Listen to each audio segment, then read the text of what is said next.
Chapter 61 Soni का गुस्सा और बीवी के दुश्मन। आइए हमारी कहानी जारी रखें। सोनी कूदते फांदते बड़ी मुश्किल से हॉस्पिटल पहुंचती है। हॉस्पिटल में जाकर वो अब बिना किसी रिसेप्शनिस्ट से रूम नंबर पूछे सीधा तापस के रूम की तरफ चल पड़ती है।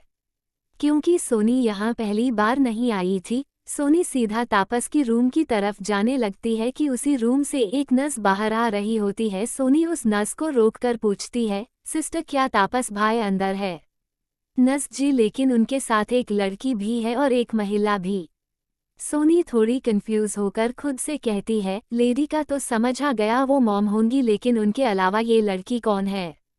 फिर सोनी अपने ख्यालों को झटका कर कहती है, सिस्टर क्या मैं अपनी मॉम और भाई से मिल सकती हूँ? नर्स, आप अपने भाई से मिल सकती है, पर उन महिला, मेरा मतलब है आप अपनी माँ से नहीं मिल सकती क्योंकि उन्हें हार्ट अटैक आया है, वो अभी रेस्ट कर रही है, आप थोड़ी देर बाद उनसे मिल लेना। सोनी तो अपने होश ही खो बैठती है। उसके दिमाग में बस एक ही बात रिपीट हो रही थी, उसकी माँ को हार्ट अटैक आया है और उससे इस बारे में किसी ने बताया भी नहीं। सोनी को इतना गुस्सा आता है कि वो बिना किसी के सुने उस रूम में बेधड़क घुस जाती है और गुस्से में चिल्लाते हुए कहती है, भाई। वही दर्शनी जी रोड क्रॉस करते हुए एक ही बात रिपीट कर रही थी, मेरा सिद्धार्थ लौट आया, मेरा सिद्धार्थ वापस लौटा आया, मेरा सिद्धा मेरे लिए आ गया। तभी एक ट्रक वाला उनकी तरफ तेजी से बढ़ने लगता है, लेकिन दर्शनी जी को इस बात की कोई फिक्र नहीं थी, उन्हें बस हर जगह सिद्धार्थ ही नजर आ रहा था। दर्शनी जी आगे बढ़ती और वो ट्रक उनको टक्कर मार पाता है कि उससे पहले किसी ने उनका हाथ पकड़कर उन्हें रोड के एक तरफ खींच लिया। दर्शनी जी अब जाकर होश में आई, उन्होंने अपनी आंखें खोलकर देखा तो उनको उसी लड़के ने पकड़ा हुआ था जिसे थोड़ी देर पहले दर्शनी जी सिद्धार्थ कह रही थी। दर्शनी सिद्धार्थ से मिलने के लिए अपने सभी होश खोकर बस उसके पीछे दौड़ी चली गई। दर्शनी जी ने उस लड़के को देखकर कहा, सिद्धार्थ, सिद्धार्थ कहा था तू, इतने वक्त तुझे मेरी याद नहीं आई? तुझे तेरी वन्या की भी याद नहीं आई? उस बच्ची ने कैसे सब संभला है, तेरे बिना कैसे खुद को संभला है? बोल ना बच्चे, क्यों नहीं आया मेरे पास लौटकर? वो लड़का कोई जवाब नहीं दे रहा था, बस चुप खड़ा दर्शन की सभी बातें बहुत गौर से सुन रहा था। दर्शनी सिद्धार्थ सिद्धार्थ कहते ही उसी लड़के की बाहों में बेहोश हो गई। ये लड़का सिद्धार्थ था और शायद नहीं, क्योंकि उसकी शक्ल कद काठी सब सिद्धार्थ से मिल रही थी। अगर वो वन्या के सामने जाकर खड़ा हो जाए तो उसमें और सिद्धार्थ में कोई डिफरेंस नहीं है। लेकिन सवाल ये है, अगर वो जिंदा था तो कहाँ था अभी तक? सिद्धार्थ मतलब उस लड़के ने दर्शनी जी को गोद में उठाया और हॉस्पिटल ले गया। वही समक्ष के हाथ में अभी भी वो लेटर था। उसने 2 मिनट तक उसे देखा, फिर निमित को अपने साथ बाहर चलने का इशारा किया। निमित और समक्ष इस वक्त घर के बाहर कार से टिककर खड़े थे। समक्ष ने निमित को देखते हुए कहा, क्या इन सब के पीछे वही है जो मैं सोच रहा हूँ? निमित, लग तो मुझे भी वही रहा है, लेकिन पुख्ता सबूत चाहिए हमें। समक्ष, तो किसके इंतजार में हो? सबूत लाओ, और अगर वही निकला तो उसकी दर्दनाक मौत का कारण मैं बनूंगा। निमित ने सर हिलाकर सहमति जताई, फिर पूछा, खन्ना परिवार का क्या करना है? समक्ष, जो कसूरवार है उनकी वजह से बेकसूरों को सजा नहीं मिलनी चाहिए। तापस को मिस्टर खन्ना का सच बताओ और उससे खन्ना फैमिली में भेज दो, बाकी काम खुद तापस कर लेगा। निमित फिर कहता है, और अब तू कहाँ जा रहा है? समक्ष, अपनी बीवी के दुश्मनों से बदला लेने। ये कहकर समक्ष एक टक अपने फोन को देखता रहा। वही अंदर वन्या एक बैग लेकर नीचे आई, तभी अनिका को भी होश आ गया था। अनिका ने उठकर पहले पानी पिया, फिर झट से वन्या के गले लगकर रोने लग गई। वन्या ने भी उसकी पीठ पर हाथ रख लिया। अनिका वैसे ही गले लगे हुए कहती है, वन्या प्लीज मेरे देव को बच्चा लो प्लीज, मैं उसके बिना नहीं जी सकती। पता नहीं वो कहाँ है, किस हाल में है, प्लीज उससे वापस ले आओ। वन्या अनिके के पीठ पर हाथ रखते हुए कहती हैं, हाँ भाभी, देव भाई वापस आ जाएंगे बिल्कुल सही सलामत, मुझे पर भरोसा रखें। अभी आप जाकर फ्रेश हो जाए, हमें निकलना है करनाल के लिए। जहाँ वीना सोनी के कमरे से गुजर रही थी, जब उनको सोनी के चीखने चिल्लाने की आवाज नहीं आई तो उन्हें इस बात पर शक हुआ कि अंदर सोनी है भी या नहीं। वीना ने तुरंत अपनी कमर में खोसी हुई चाबी निकाली और कमरा खोलकर देखा तो वहीं उन्हें कोई नहीं मिला सिवाय एक रस्सी के जो बालकनी में अभी भी लटकी हुई थी। ये देखकर वीना जी ने खुद से कहा, ये लड़की इतनी चंट कब से हो गई, जरूर जीजी पर गई होगी। लेकिन एक बात तो है, सोनी ने यहाँ से भागकर मेरा काम आसान कर दिया। जहाँ मैंने जीजी की एंट्री इस घर में बैन करवाई थी वहाँ अब उसकी बेटी की करवाती हूँ, लेकिन अपने तरीके से। ये बोल वीना जी वापस उस रूम को लॉक कर किचन में चली गई। वही रुद्र भागता हुआ हॉस्पिटल में आया। जब उससे इन्फॉर्म किया गया कि उसकी मां हॉस्पिटल में एडमिट है, उसकी तो सांसें ही रुक गई थी। वो अपने भाई को पहले ही खो चुका था, लेकिन अब वो अपनी मां को नहीं खो सकता है। एक दर्शनी जी और वन्या ही है जिसे वो अपनी फैमिली मानता है। रुद्र ने जाकर डॉक्टर से दर्शनी जी की हालत पूछी तो उन्होंने बस इतना ही कहा, वो किसी शॉक के कारण बेहोश हो गई है। रुद्र ये सुन दर्शनी जी के कमरे की तरफ जाते हुए सोचता है, शौक, लेकिन मॉम को क्या शौक लग सकता है? वो तो बस मंदिर तक गई थी। और सबसे इम्पोर्टेंट बात, माँ को यहाँ एडमिट किसने करवाया? इस सवाल का जवाब पाने के लिए रुद्र रिसेप्शन पर चला गया, लेकिन वहाँ भी रिसेप्शनिस्ट सिर्फ इतना बताया कि एक लड़का था जिसने उन्हें एडमिट किया और उनका ख्याल रखने को कहकर एडवांस में बिल पे भी कर दिया। रुद्र, और आपको मेरा नंबर कहाँ से मिला? रिसेप्शनिस्ट जी, वो हमें उसी लड़के ने दिया था। रुद्र खुद में सोचता है, ऐसा कौन है जो मॉम के लिए एडवांस में बिल पे कर देता है और जिसके पास मेरा नंबर भी है। खैर, अब तो ये बात मॉम ही बता देंगी। वो मंदिर में किसे देखकर शॉक हुई और कौन उन्हें यहाँ तक ले आया? वही सोनी में गुस्से में तापस को देख रही होती है। आज तापस की वजह से उसकी माँ का ये हाल है।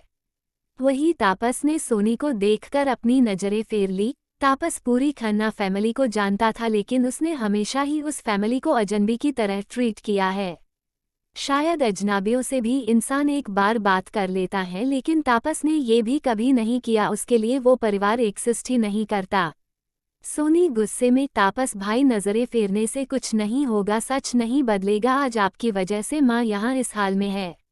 आप जानते भी हैं मॉम ने आपसे मिलने के लिए क्या क्या नहीं किया।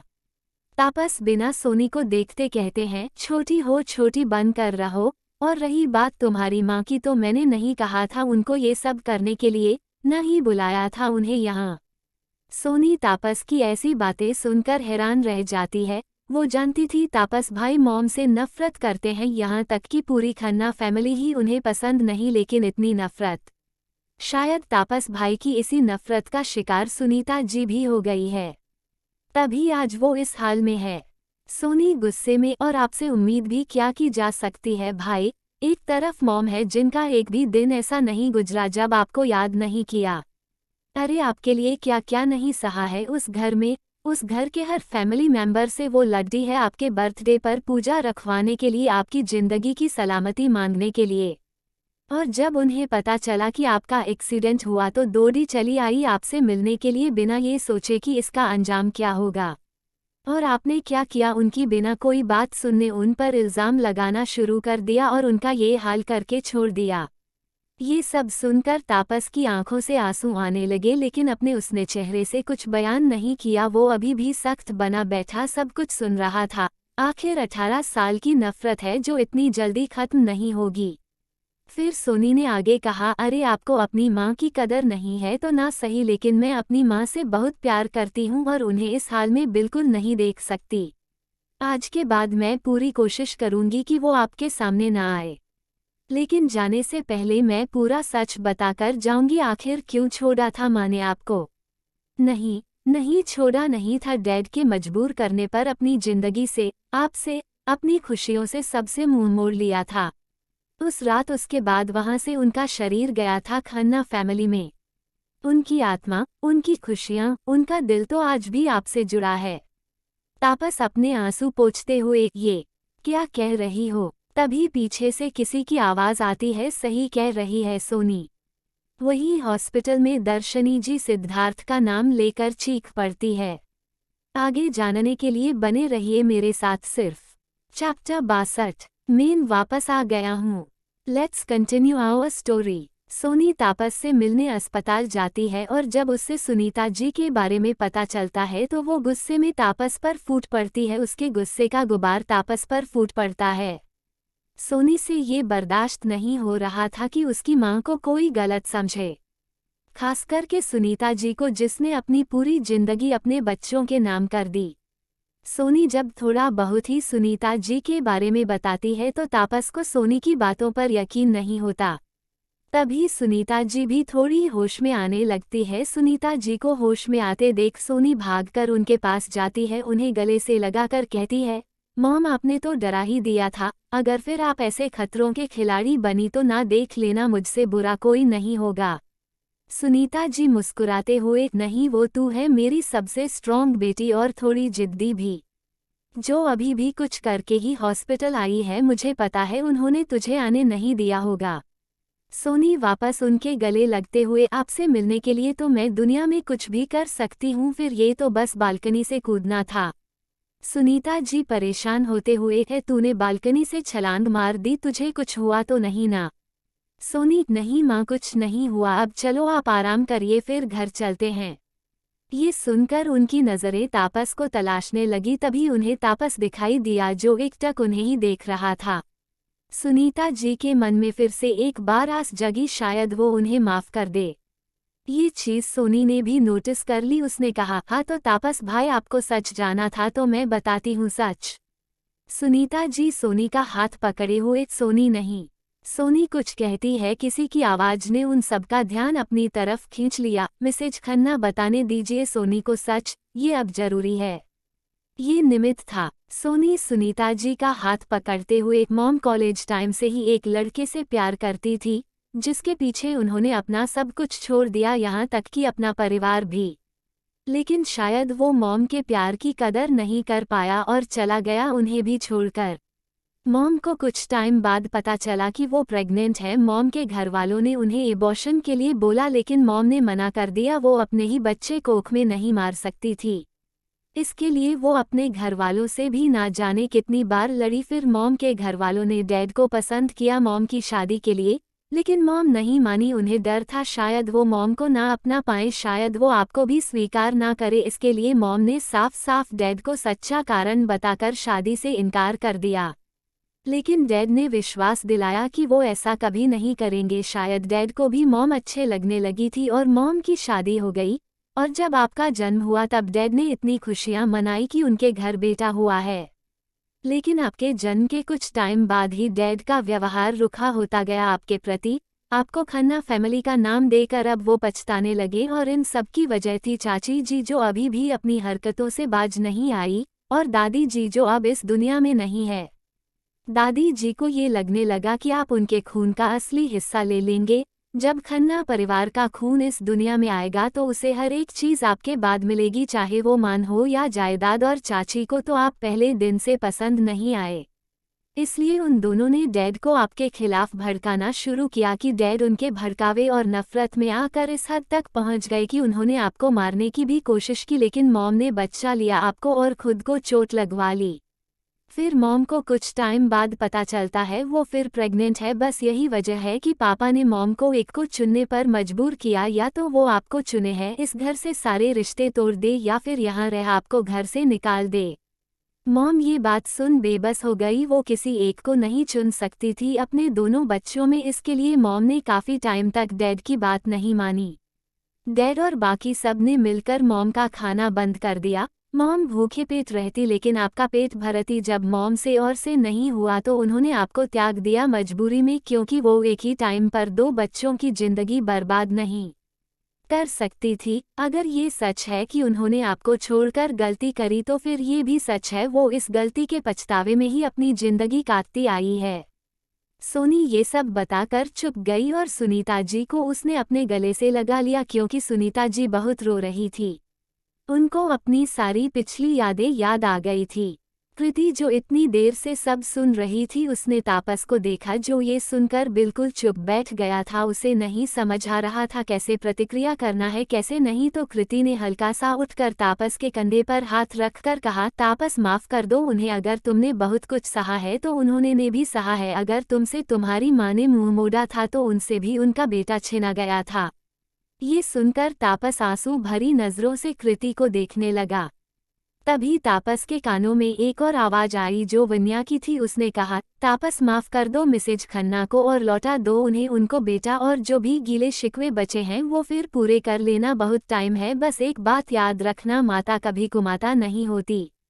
ये आवाज फोन से आ रही थी। दरअसल निमित ने वन्या को कॉल पर ले रखा था। वन्या को भी सच्चाई जाननी थी, ऐसा करने के लिए समक्ष ने कहा था। ये सुन तापस झट से उठा और लड़खड़ाते हुए सीधा सुनीता जी से जाकर लिपट गया और जोर जोर से रोने लगा।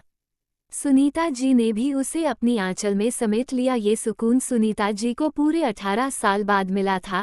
ऐसा नहीं था वो बाकी बच्चों से प्यार नहीं करती या उन्हें उनमें सुकून नहीं मिलता, लेकिन जो बेटा बिछड़ गया था उसके लौट आने की और बात कुछ अलग थी। वही समक्ष और वन्या इस वक्त कार में थे। वो लोग 1 घंटे में करनाल पहुंचने ही वाले थे। वन्या ने फोन साइड रखकर अपना सर समक्ष के कंधे पर टीका लिया। समक्ष ने भी उसकी कमर को होल्ड कर उसके बालों को सहलाने लगा। वन्या ने कहा, समक्ष तापस क्या खन्ना फैमिली में लौट जाएंगे अब, और कृति का क्या?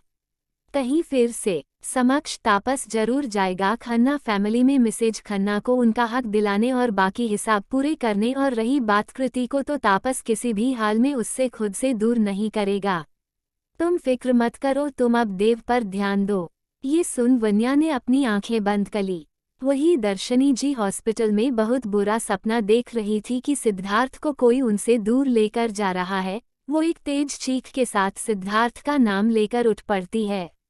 रुद्र जो उनके पास ही बैठा था वो भागकर दर्शनी जी के पास जाता है। दर्शनी रुद्र को देखकर कहती है, रुद्र सिद्धार्थ वापस आ गया है, वो मेरे पास लौट आया है, मेरा सिद्ध जिंदा है। रुद्र तू जा ना उसे बुला कर ला।